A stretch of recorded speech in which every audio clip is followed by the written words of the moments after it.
Hey, I'm Ed Stott, back with your weekly serving of self-improvement backed by science on That's Helpful. The saying goes, win the morning, win the day. But if you're anything like me, your morning will most likely be determined by your inbox, who calls first, or what's been dropped in your lap that day.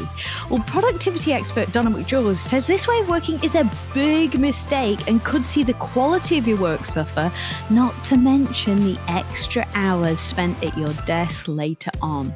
So how can we take back control, maximize our time, and spend less of it working? Sounds good to me.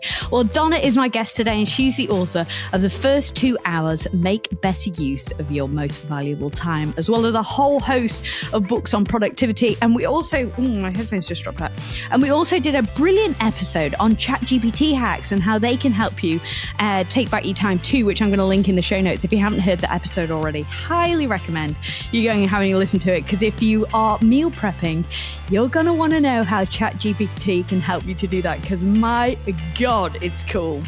Donna, tell me, why are the first 2 hours at work so important when it comes to making the most of our day? Well, it's related to how our body clock or our chronotype works. So I like to think of it in terms of paying attention to the clock in your body rather than the one on the wall, which is what we mostly do. We say, we've got to be on and ready to go between 9 and 5, and then we just let our schedule determine the work that we do. So we're at the mercy of meetings or email or all the stuff that you mentioned in your intro. And so what I say is we need to stop doing that and go, okay, so what science tells us is that we are more mentally alert in the hours from about, so let's say we're meant to wake up when the sun comes up. So that's any time between 6 a.m. and 7 a.m. We wake up, and then there's an hour or so where we're still a little bit dopey, good time to have brekkie and do your exercise, so that sort of stuff. And then when we hit work, we're more mentally alert from around 8 to 9 a.m. through to about midday to 1 o'clock. Now, I know that's giving me a bit of a range, I'm giving you a bit of a range, but it's because it does vary for people.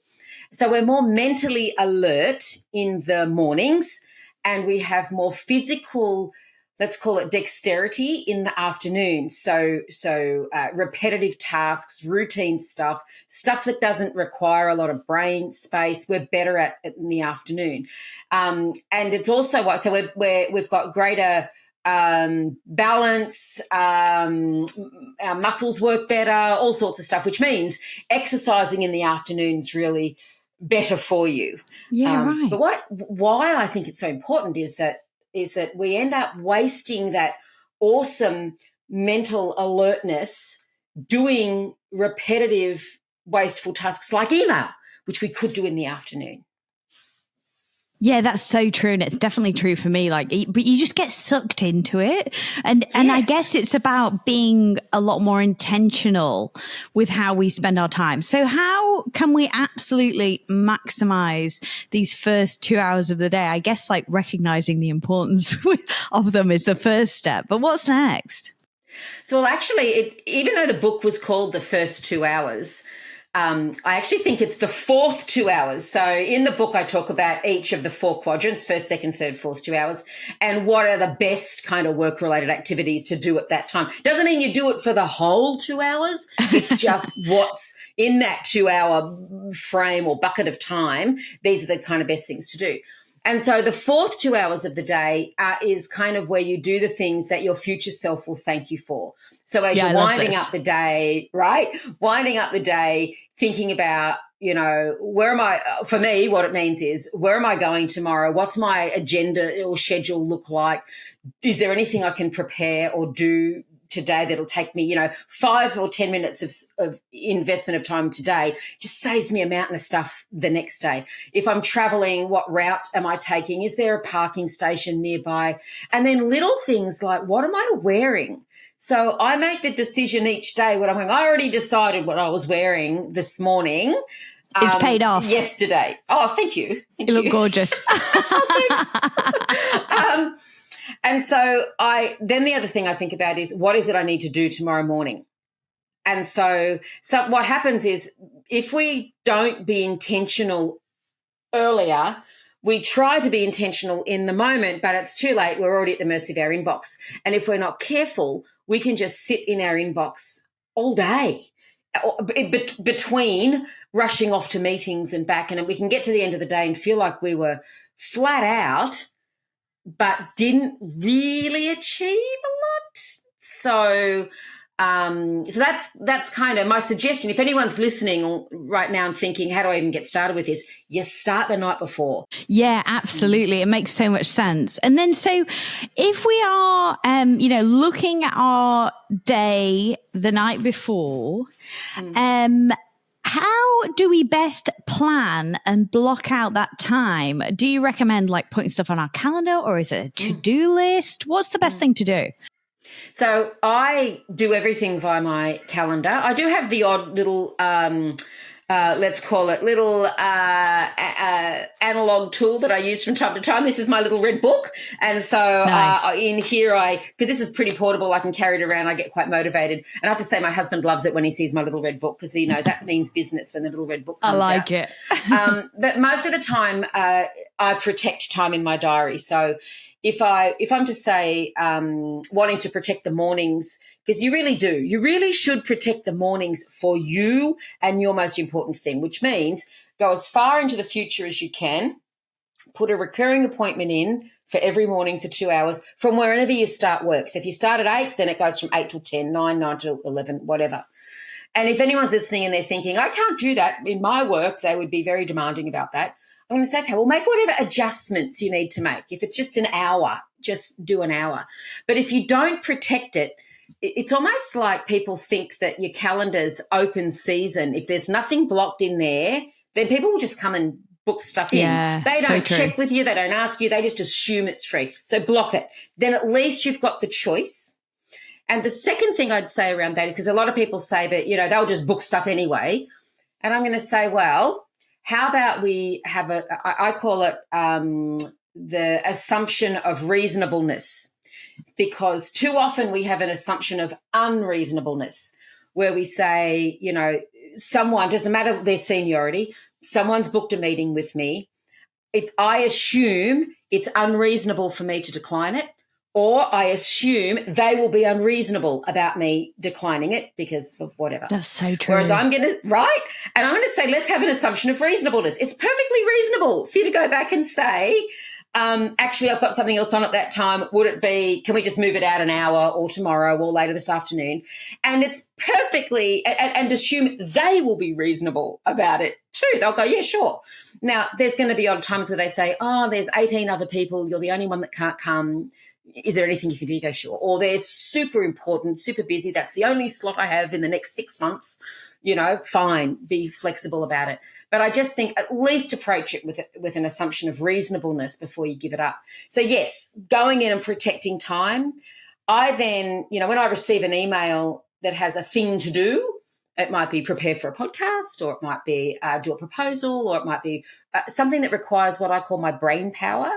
I'll often not even try, particularly if it comes in the afternoon, I'll immediately right-click on it, turn it into an appointment, and put it in for the morning the next day. Ooh, and that's good.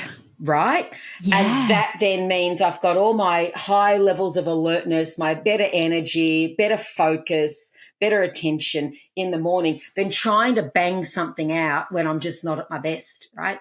And then I've blocked the time, and then people can see other things going in my diary as well.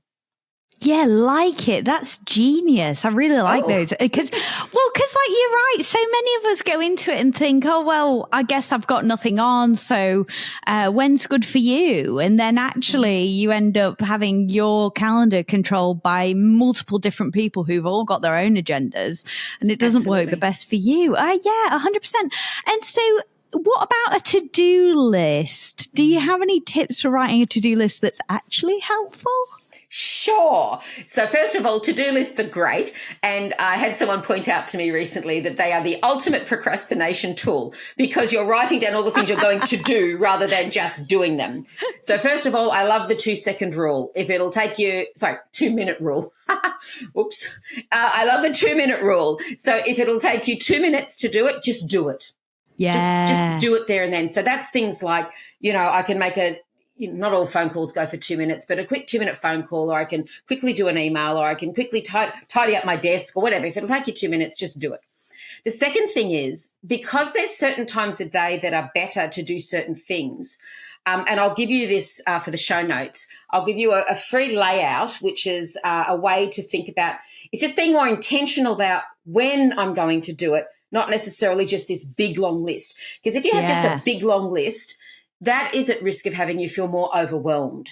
Whereas if you say, these are things that are best to do in the mornings, these are best in the afternoon. So in my case, the third 2 hours, which is just after lunch, that's usually my longest list, because it's just routine stuff I have to get done that doesn't require much, focus or attention. Whereas in the first 2 hours, my to-do list usually has maybe 2 or 3 things that require a bit of attention. I'm being very confusing because I'm jumping around. So the first 2 hours I like it. It's helpful. Just has a few things. The second 2 hours, I still have mental alertness. It's usually things that require my attention for other people. Yeah. So it could be that, someone's asked me to read something. Like, for example, someone recently sent me a manuscript of their book and asked me if I'd read it and give them a testimonial. I'll stick that in the second 2 hours because it's not the most important thing for me. It's important for them. Third 2 hours is pretty long. As I said, lots of things to process and burn through. And then the fourth 2 hours has similar to the third, but it's usually things that, to remind me to get ahead of the curve. Like, it might be that I start a presentation, the content in the afternoon, knowing that the next day is where I'm really going to do the good work. Or maybe I've done the presentation content in the morning and I'm doing the formatting in the afternoon because it doesn't require as much thinking space to, turn the text pink or orange. Yeah, really helpful. And all of that kind of thing you would plan the night before? I kind of plan it as I go. So I'd have it open on my desk. I've got a planner. I've just looked up because my planner is just sitting up on my shelf. And so I have a planner and I have it usually sitting next to me on my desk. And so it's just open there permanently so I can just go across and write something in. And I'm like so many people. I love ticking the box or running through it with a line or highlighting what's been done. I'm also that person. If I suddenly think of things that I've done that weren't on the list, I add them and then tick them off because I'm just that person. I love the dopamine hit you get from that stuff. Yeah. And so I do what I call an hour of power at the end of the day. It's not always an hour, but say sometimes somewhere between an hour and some power. 30 minutes and an hour. I stop everything. I take stock of where I'm at. I look at what I've got on the next day. I'll move things if I need to. I didn't get that done today, so I'll move it tomorrow. And I just make sure I'm super clear of what tomorrow is going to look like before I finish the day, rather than coming in and letting the day hit me. Yeah. I'm super clear the night before what's happening the next day. Yeah, that's really helpful because so many of us do just come in and it's like, right, okay, which fire needs my attention first? Right. And it's just not helpful. So when it comes to this planning, we look at what we need to get done and we plan it the night before, and that's going to do us so many favors. Does it depend on where we personally find we work the best in the day, where we put that deep work? Like, should we be taking note of what actually works for us? Absolutely. Now, the way the body clock is designed is it's a evolutionary thing that our body evolved to produce melatonin when it's time to feel sleepy at night, and then to stop producing it when it's time to awake in the morning. So we're designed to go to sleep in the dark and wake up when it's light, and that keeps us safer, right? So we have to have rest at some time of day. So we evolved to be nocturnal, the opposite of nocturnal, sleep at night and be alert during the day. Best for us. And so most of us are geared that way. But of course, that's hundreds of thousands, if not millions of years of evolutionary stuff. And so we are still an evolving species. And so there is a percentage of us that are night owls that like to go to bed very late, or even I've got a friend whose husband prefers to sleep during the day and stay up all night. That's just how he rolls. I don't get it, but there it is. So I'm going to say the majority of us are still on that evolutionary path of needing a good 7 to 8 hours sleep in the dark. And then others of us kind of push the boundaries around that. And sometimes it's from bad habits. We just use our technology too late. Thomas Edison, who invented the light globe, did it because he thought we were all lazy because he only needed 3 or 4 hours sleep. So it was being helpful. But there are certain times. So my daughter, despite the fact that she is similar to me, she's a pretty early riser and gets up and starts her day. Her most alert time of day starts around 11, about 10, 11. Yeah, right. And so I think the real trick, so if anyone's not sure, I'm going to say assume you're a default for the moment and that the morning is your most alert time, and then pay attention to when. So I know I also get a second wind at about 3. Yeah, and I can bang out stuff from about 3 o'clock onwards. So it's like, and if you're one of those peeps that finds that maybe 2 or 3 o'clock is your best time, I still say protect it. Yes. And it's really protecting it from meetings, really. That's what we're protecting it from, just that so people can't then just come in and grab your most important time. Yeah, it's so true. I recently started taking note of this and being a bit more intentional, because I know that like midday until 2, I am useless to anyone. Most of us are. Our bodies are either busy digesting food, or we naturally have an energetic slump. This has even been measured by Twitter. They say that, right, because they've got, well, X, whatever we call it now, they've got decades now, I think, almost of data, and they can see upbeat, more alert, in fact, summarised as happy tweets are in the morning, and then after lunch it dips and people are grumpy or miserable or tired or less tolerant or whatever, and then it comes up again around 4 or 5 in the afternoon. So you're not alone. And here's the thing. So a lot of people waste that time by trying to do things, right? You're trying to do things that you're just not capable of doing. So you're better off to go, you know what? For that 2 hours, I'm going to file, I'm going to tidy up, I'm going to do things that don't require any mental energy. I'm going to process my emails. So I say process in the, the yep, no, file, noted, delete. Yeah. Whatever. Just clear your inbox out kind of stuff. Unsubscribe, that sort of stuff. That's the sort of stuff to do there, because if you try to do the things that your brain and body's just not ready to do, you'll either stuff it up, or it'll take longer, or you won't feel good about it in some way, shape or form. Yeah, and that's the kind of thing. So that work that you're talking about there, that we should put into our least productive time, you call that shadow work, right? Yes and no. It's shadow work comes from this idea that the work that we track. So when you go and have a meeting with your manager and you're tracking your projects and stuff like that, and your KPIs, they appear on spreadsheets or Gantt charts or however they appear, and everyone goes, yay, look at you. And without realising that behind that there's a whole pile of shadow work that gets done that doesn't get measured. And it explains why we get to the end of the day and the stuff that we're measuring, we look like we haven't made much impact because we've been stuck in all this shadow work. Doesn't get rewarded, doesn't get recognised. No one says, hey, good for you for sending 6,000 emails today or attending 10 wasteful meetings.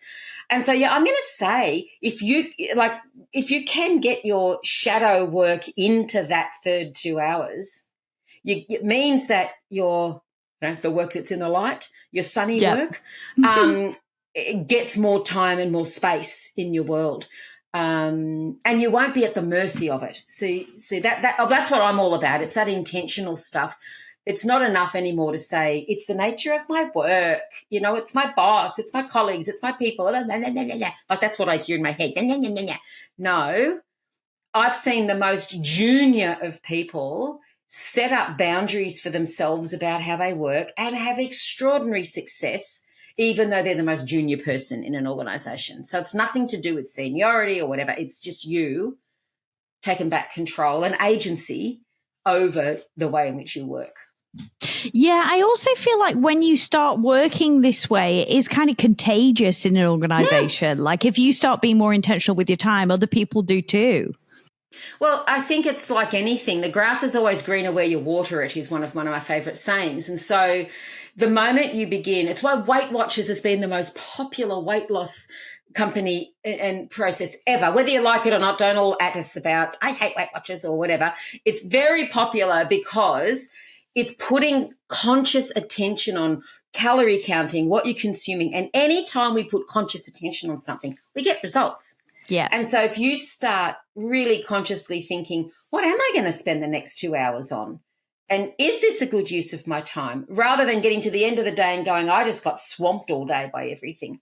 And yes, it is contagious because, people are competitive and suddenly, oh, look at you, Ed, getting all the good gigs and doing all the good work and knocking off at 5 o'clock, even though you're still getting everything done. I'll have what she's having, thanks. Yeah, I love it. And that's the other thing you say is that we shouldn't actually be giving 100% of the time. Why is that? Well, sorry, I'm mixing up all my metaphors here. So I'm a Star Trek fan, massive Star Trek fan. And if anyone who's listening is also a Star Trek fan, they'll notice that the Starship Enterprise doesn't always go at maximum warp. It frequently just cruises around the universe or the galaxy at, warp 2 when it's capable of going warp 9.8, for example. And the reason it does that is to go at warp 9.8, it has to burn more resources. It needs more hands on deck. It takes a lot more energy. It saps, energy away from other systems.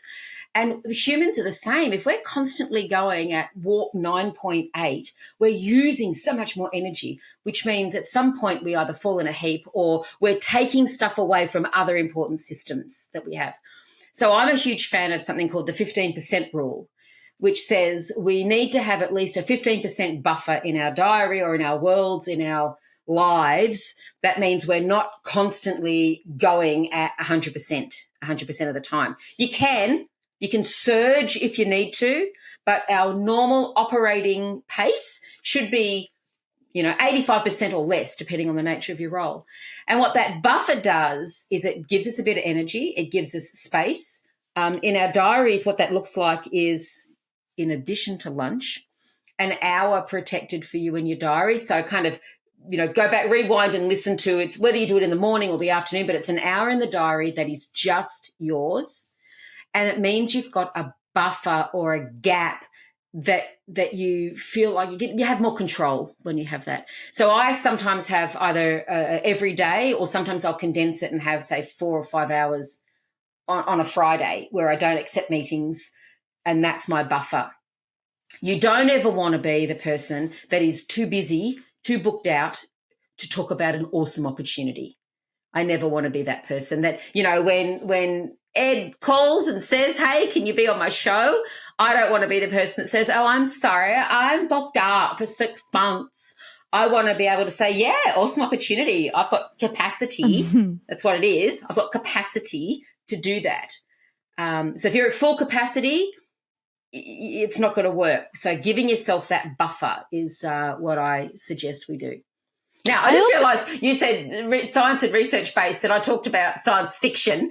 There are also... That's allowed. We like a little bit of woo-woo, Donna. Heaps of studies that show people are more productive when they give themselves breaks, when they take time out, particularly when they have lunch, if they go for a walk through their lunch break, all sorts of studies that show that the idea of taking a break makes you way more productive. Oh, yeah, absolutely. And I also think that we sometimes expect way too much of ourselves. Like we think, oh, well, I'll get all of that done today. And then we get to the end of the day and we think, oh, crap, like there's still so much to go at. And then you end up getting down on yourself and then you slow down, you lose motivation. And so if we're only aiming for 85%, I think that's a lot more realistic. And realistically, we're probably still giving 100%, but aiming for 85, Because it's relative. What my 85% is could be someone else's 100 or could be someone else's 50. It's just about making sure there's something left in the tank. Yeah. Right. And the other thing we need to understand that you've just said it is work is, and the nature of work is relentless. It's never going away. It will always be there. There is never nothing to do. There will always be more emails. And so we put pressure on ourselves with these arbitrary deadlines of by 5 o'clock today or by 5 o'clock Friday. And so what happens is we try to tick everything off on our to-do list and put ourselves under pressure to do that. And then we fill up someone else's inbox and to-do list at the end of the day. They're also trying to get out the door and finish stuff, particularly on a Friday. You watch the amount of volume of email that goes around on a Friday, Arvo. And so I'd love everyone to, the night before, look at your next day and imagine that was the last day before you went on vacation. Because it's the most fun fact, it's your most productive day of the year. Like the day before you're going on vacay, you cancel meetings that are irrelevant and you churn through a pile of work. Your focus is laser on. You haven't got time for any of that rubbish. I am laser focused so I can get out the door and relax on the beach in Waikiki. And so I'm going to suggest to you, what if you applied that kind of lens every day? Look at my diary tomorrow. I don't need to be at that meeting. Yeah. I can actually get other work done. And so the first thing is take the pressure off yourself. Yep, I got 85% of my to-do list done. That's awesome. Maybe even begin to start thinking, the moment I start adding more things, I'm like, oh, this is getting close to what I feel like is more than capacity, move stuff to next week. Again, assumption of reasonableness. Negotiate deadlines. Yeah. Sometimes deadlines are arbitrary. People just pull a number out of the air and say, I need it by Friday, but maybe next Tuesday's fine, right? Just check. So true. It's really helpful. Are there any other big habits that you see a lot of people making when it comes to structuring their day or their approach to work that are really costing us valuable time? I think it's helplessness, that we assume that this is just what it is. So that the bad habit is just accepting everything that just comes your way. The second bad habit is this assumption of unreasonableness, that I assume I can't push back, that I can't ask questions. And probably the third one is around help, that we just don't ask for help. Our assumption is that you're too busy, that it would be an inconvenience for you, that you wouldn't want to help me. Whereas studies show that when people ask for help, 70% of the time they get it. Yeah. Right? That's one. And second thing is that we overestimate inconvenience and we underestimate how valued people feel. Yeah, this is so true. Right. So I want you to really think. So for you, Ed, and for anyone listening, think about the last time someone genuinely came to you and said, I need your help. And chances are you'll do what I do. Your hand goes over your heart and you say something like, oh, of course I will. Because in that moment, I feel valued that you asked me. And so we really underestimate that. We sit there and go, I can't ask Ed for help because she'll be inconvenienced, she'll be grumpy, she won't like it, whatever, right? And so I think they're probably the three that I would say we need to really bust those habits or beliefs or whatever. Yeah, that's so true. There's a brilliant episode of the Happiness Lab, another podcast, which I'm a big fan of. And Dr. Laurie Santos, she talked about a study where I think people were, I can't remember exactly, I'm going to put it in the show notes, but people were asked for help on the subway in New York. And they were asked how they felt about their day before being asked for help and how they felt about their day after being asked for help. And how they felt about their day after being asked for help was like astronomically better. So you give people a dopamine hit. So now for me, I always used to struggle to ask people for help, but now I think of it as giving them an opportunity to do something nice, right? I love it. And I suspect we're both coming from the same song sheet here, because I think that's the study that I am referring to, that people they really value being asked for help. Yeah, which is so lovely. I really like this because it's very helpful. And it is also just a great reminder that people don't want you to have a really crappy time. People genuinely will go out of their way to shuffle a meeting or reorganize something and help you out. I love it. So if we've gone through and we've applied all these tactics and, we've done the to-do list, we're helping our future selves with planning our time ahead, how vital is it that we are super conscious of the time we save and how we then spend it? Well, that's the end game. What do you want your time for? So many people say to me things like, I don't have any breathing space or thinking space, or I'm at risk of failing at the important things. So it's like, well, what are the important things? You know, why do we work in the first place? I remember coming to this realization when I was finishing my days, and the person who I love most and care for most in the world, my hubby of 33 odd years, and I'd be grumpy and I had nothing left in the tank for him. And, you know, he even confessed one day that sometimes he was a bit nervous about what he was going to find at the end of the day and how it was going to show up. And that was like an eye-opener for me, because I'm like, wow, I don't want a hubby scared of me, right? Because I'm a grumpy old Some of the witch time at it's the good, end of the day, right? And so I started thinking, well, why do I work like that in the first place? It's because I want to have an awesome life with my husband and my daughter, and we want awesomeness in our world. Yeah. And so then I had to say, well, I've got to work for that. Yeah. As opposed to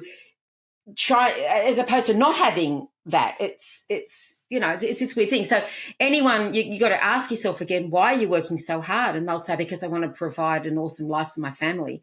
And yet, well, if you end up in meetings all the time, you're never having meals with them. Now, this is one thing that COVID was really good for, that, you know, people often ended up spending more time with their kids and they haven't wanted to go back to their previous life. But so you've really got to figure out what is it. Now, if you're single and no kids and you don't have any husbands or wives or spouses or any of that sort of stuff, then it might be to travel or buy nice things or whatever it is for you. No judgment, right? I like accessories and handbags, just saying. Same. And so for me, it's like, you know, yes, I'm creating this awesome life with my husband. And I know that on a tough day when things are hard, I've just contributed to my next awesome handbag purchase. Yeah. And so that helps us. My dad always said this: you can do any rubbish job when you're clear on what your purpose is, when you know why you're doing it. And I think we lose sight of that. And we lose sight of it because we just end up in default mode where we just allow ourselves to be swamped. So step one, figure out why you're even doing it. And it could even turn out that, I don't want to demean checkout operators in supermarkets, but you could get a job as a checkout operator at a supermarket and have a way better life and still cover what you need to cover than whatever it is you're trying to do now that's nearly killing you, right? Mm-hmm. So true. And also I think, you know, we'll spend all this time breaking our back and, you know, trying to get off work earlier and, you know, scraping this time back on a Friday only to have it sucked up by insignificant things like bloody scrolling Instagram or, you know, getting caught up doing things that we don't want to do. Yeah, there's so I'm trying to. I'm an Instagram scroller. Hi, my name's Donna. I'm an Instagram scroller. Like, I don't mind, but I've now turned that into a reward for myself. So, good idea. Yeah, so it's like if I get done all the things that I wanted to get done today, then it doesn't matter what I do. If I quite enjoy that, if it's about spending quality time with my hubby. So if we've had a nice dinner and we've had a good yak and we're just sitting around watching telly, then it's okay if I scroll a bit of Insta. It doesn't really matter.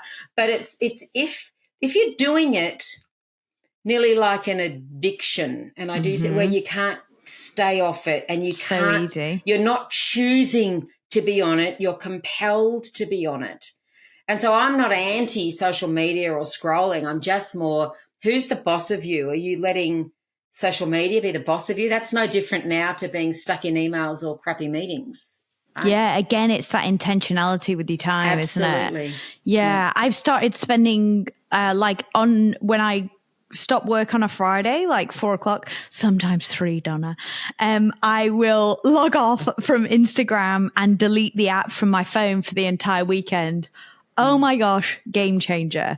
Just it not being on my phone and me going to my phone and thinking, I'll just go on Instagram and then thinking, but I've got to then download the app, enter my password.